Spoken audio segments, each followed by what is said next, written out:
Well, hello everybody. Welcome to Eating Peace this week. An amazing question that I ask people from time to time when it comes to compulsive behavior of any kind. What are you hungry for? What are you thirsting for?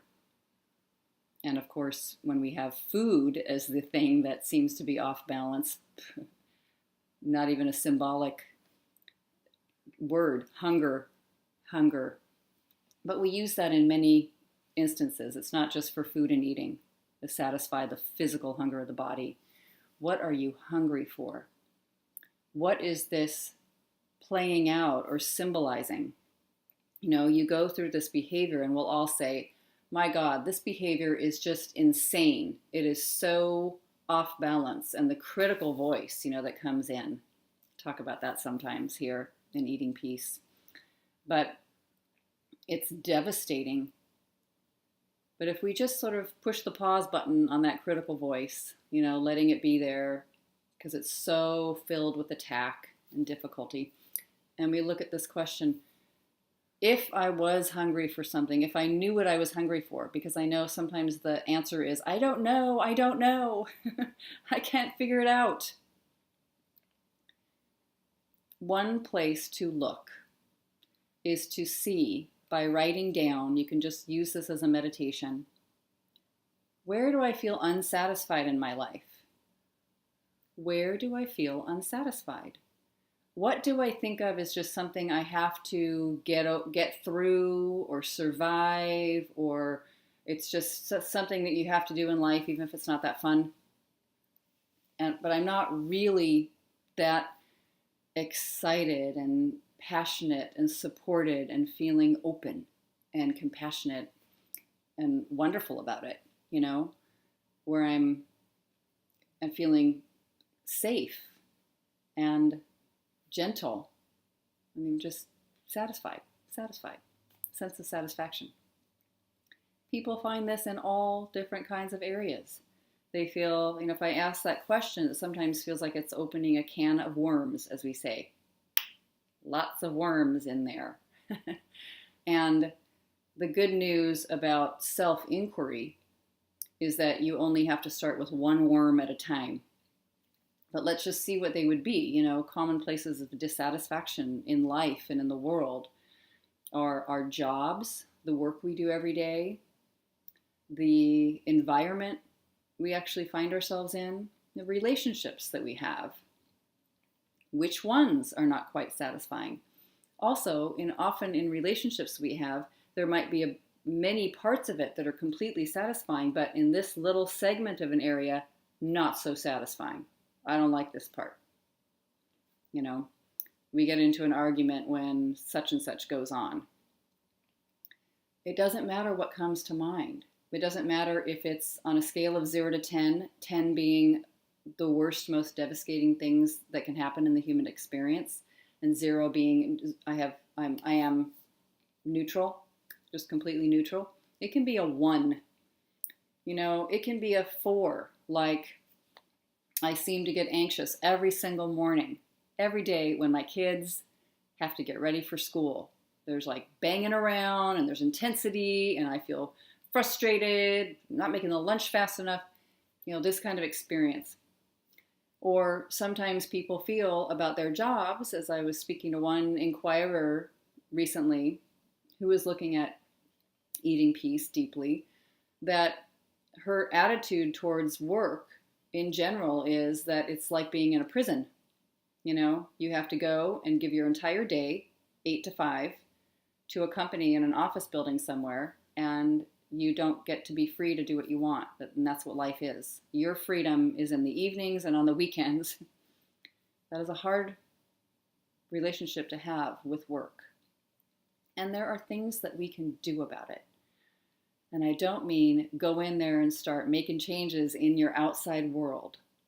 Because what this is all about, this work, is the inner work, what you can do something about. Thank goodness you can do something about your inner world, your inner sense of satisfaction.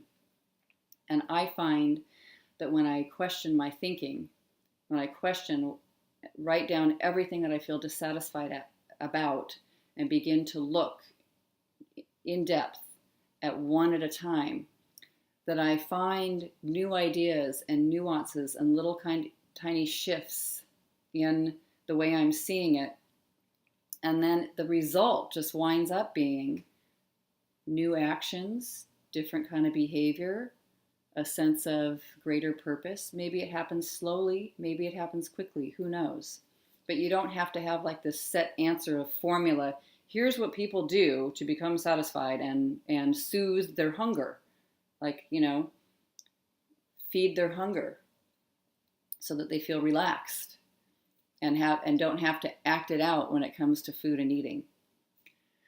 I know when I ate, it became a channel for handling just about every uncomfortable emotion anyone could have. And in the end, it even seemed to operate like this really off-balance eating, like just consuming and consuming. It would even seem to operate when I was having a happy emotion. I'm so excited and happy. And then that would involve food, and then I might start just feeling free, and then I would eat and eat and eat, and there we'd be back again at square one. But mostly it had to do with feeling terribly uncomfortable. And the happiness I just mentioned there was the kind that just has to do with sort of a strong emotion, strong emotions of any kind.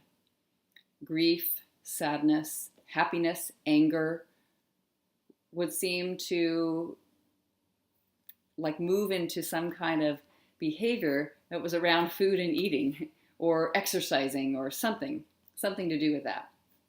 So, sometimes there can be this interesting approach to eating peace, which is let's just push the pause button on solving the whole entire problem of eating and our weight, and that we still have to lose X amount of weight or whatever.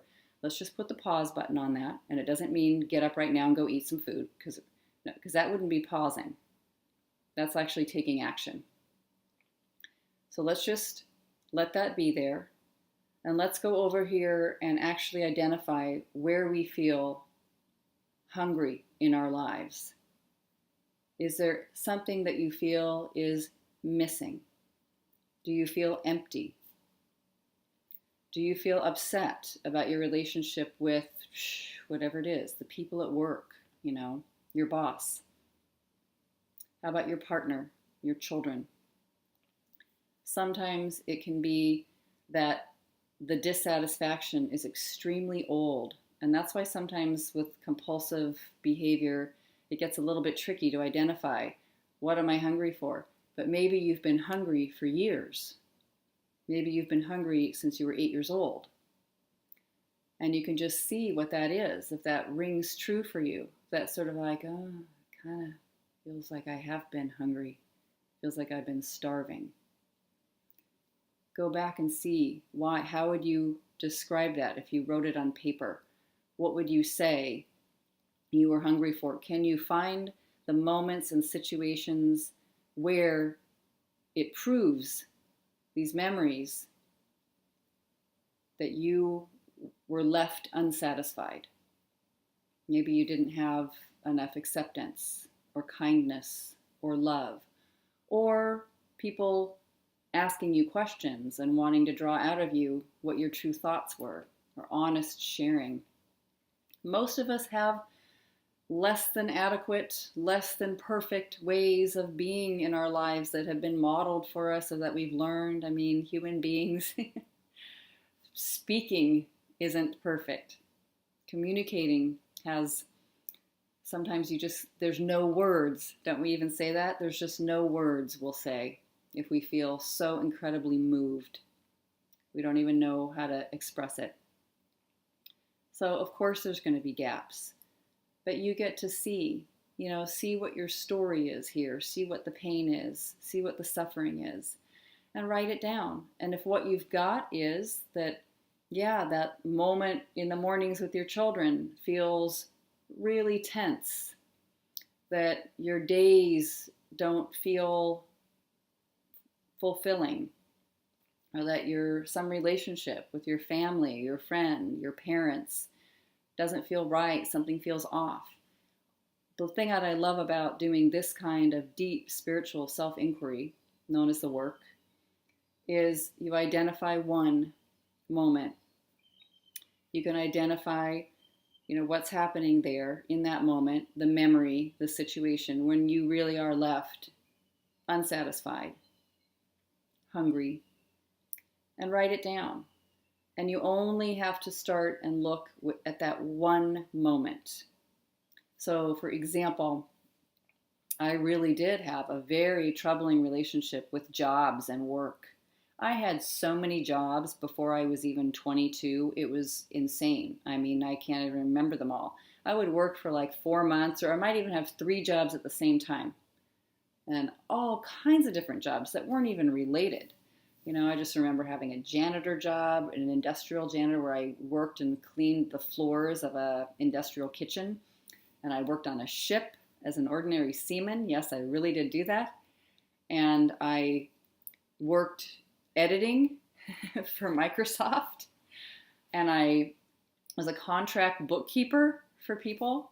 It was amazing. I had a lot of skills and I had a lot of ways of being, and they were all kind of nothing too expertise, and a lot of work also in office buildings, and would work there for a while. It was really hard to keep something because I had this deeply disturbing idea that it would get boring, that I wasn't satisfied, that I was trapped there, and that I better do it the right way because I was being watched with all eyes, like Big Brother is watching you at all times, was my sort of feel. So I have that general sense of jobs, but what I can do is find the moments that I really do find disturbing, because there were some fantastic things about the work I did. The times that I felt really disturbed was when my boss was mean to me, when they were asking me to do things or felt like they weren't listening or didn't understand, and I felt frightened and terrified of their judgment and their criticism and of getting fired. So I had a few moments like that, and I can remember, the first supervisor I ever had that I was frightened of. And it was a long time ago. It was one of my first full-time jobs. I can go back to that. Or I can go back to something that is more recent in my life and find a moment where the supervisor says that thing and I feel frightened and scared and criticized. I remember this happening maybe only a decade ago, working still part-time elsewhere as I built my counseling practice, very, very part-time, and having a feeling of almost paranoia. Thank goodness I had the work at the time, of self-criticism, or of criticism, not self-criticism. I had self-criticism, but paranoia about other people's criticism, and it was one specific person on the job who I didn't even know that well. But it was very powerful and important, and I wrote it down and could do the work on it. Write it down, my own innocent thoughts that were devastated, hungry, worried, very, very nervous. Well, I said paranoid. We're talking like very paranoid. People also can feel this kind of high level of intensity with feelings when it comes to grief or loss. And it takes a lot of courage to go take a look at that moment, but to look at it in all aspects and make peace with that moment is possible as you survey, investigate, explore, be with that experience, and begin to question what you were believing at the time that was devastating. I love finding that as we question our stories, they dissolve to become not so sure that I was starving to death. It doesn't mean that I'm totally accepting in kind of a resigned way, that I'm just like laying on the floor and, oh, I guess I just have to accept that moment because it's from the past anyway, and it doesn't really matter, and I should just accept it and be loving. That's not really a true deep sense of acceptance of what is, an acceptance of hunger. It's like saying, oh, I'm starving and there really is no food in sight because I'm on the planet Mars, so I may as well just lie down. If I was really on the planet Mars all alone with no food in sight, well, then maybe it would be okay to be resigned. And then maybe even then I could say, I guess this is reality. And I will just take a deep breath and meditate and see what happens and move into whatever happens next. But most of the time, when I have even felt resignation and like there's nothing else I can do, so terrible, just give up all hope and feel really passive, it's not actually accurate. I'm feeling kind of devastated and crushed still. I usually find that as I do the work, is it true that I cannot get satisfied here? Can I absolutely know it's true? I notice then question 3, how do I react when I believe this is true? And just really watch how you feel in your body, how you live your life. The way I lived my life when I felt hungry in areas for love, security, or safety, attention, the way I reacted is I would eat or starve myself. Who would you be without your story? Who would you be without the thought, I am starving to death and I can't do anything about it? You might even be able to begin to find some advantages or ways that you are being fed by the very thing that you think is unsatisfying. And as you see that and you see the qualities that are feeding you, for example, sometimes people, I always, let's speak for myself. I always had very, very low paying jobs. All those jobs that I had, for so much in the eating disordered years, they were all tough jobs, kind of solo jobs, but pretty sort of underemployed jobs. I mean, I really didn't have to have much expertise and I didn't have to have any responsibility much. So what did they serve though? It meant I could go home at night, or the times that I wasn't working, I was completely free to not care about anything that had to do with my work. It meant that I could listen to my headphones and, my radio and my music or podcasts. We didn't have, radio recordings at the time while I did my work. You just find little benefits for why there is something satisfying, the qualities that I liked of being in those jobs. And then finding the turnarounds. How about my thinking is unsatisfied in this position, in this job? I'm not finding anything that I like about it. I'm just complaining in my own head. I'm complaining about myself. And, it isn't unsatisfying just to look at these kinds of turnarounds. It never means that you just accept something that's going on. In fact, I find when I do the work, I become much more proactive. It's like this excitement will kind of begin to stir within. And I might suddenly have an idea about working someplace else that has a different state of mind, a different kind of way of operating. Or somebody bumps into me the very next day after I do the work and they say, oh my gosh, are you looking for a job? Because we have a position and blah, blah, blah.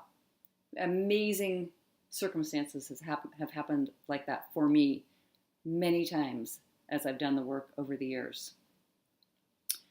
So it never means passivity. Sometimes people think if I do the work, I will just have to accept my body and my eating and everything just the way it is and nothing will ever change. It's not like that.